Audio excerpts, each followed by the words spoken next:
David also got to a stage in his life where he came to like he had that circumstance, that experience that looked like God was quiet. God was not talking.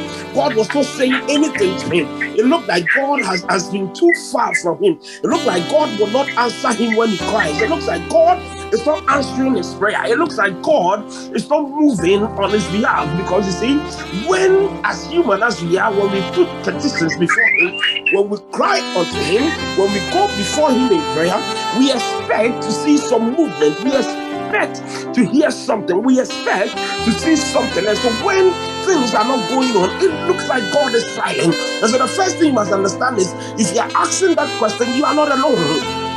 Because I dare promise you that every one of us on the line right now has asked that question one way or the other, or might be still asking that question, because there is something in your life that looks like God is silent. But I came to encourage you this week that your God is not silent, your God is not dumb, your God has not closed his mouth, your God has not turned his eyes away from you. If God seems to be silent, then the problem is not God, the problem is man.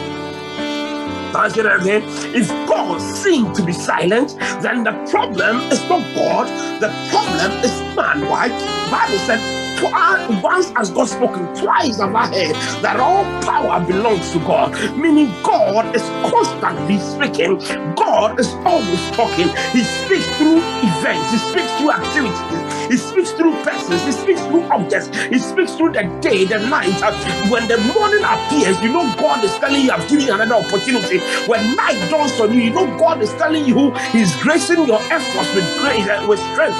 When day appears, when you move out and you come back, you know God is telling you, I was with you and I held your hand. And so in every circumstance of our lives, God is speaking. Whether you are conscious of it or not, your God is never silent. Your God never closes his mouth. Your God is never dumb. His mouth has not been so quiet. His mouth has not been shut. No man can muzzle him. No one can stop him from speaking. It doesn't matter where you find yourself or what prayer point you put before him. He is always speaking. He is always speaking. So when it's saying like God is silent, the first thing you must examine to know is that then there is a problem with us.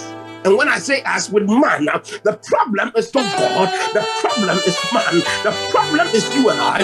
Something might be wrong somewhere, things might be going on somewhere.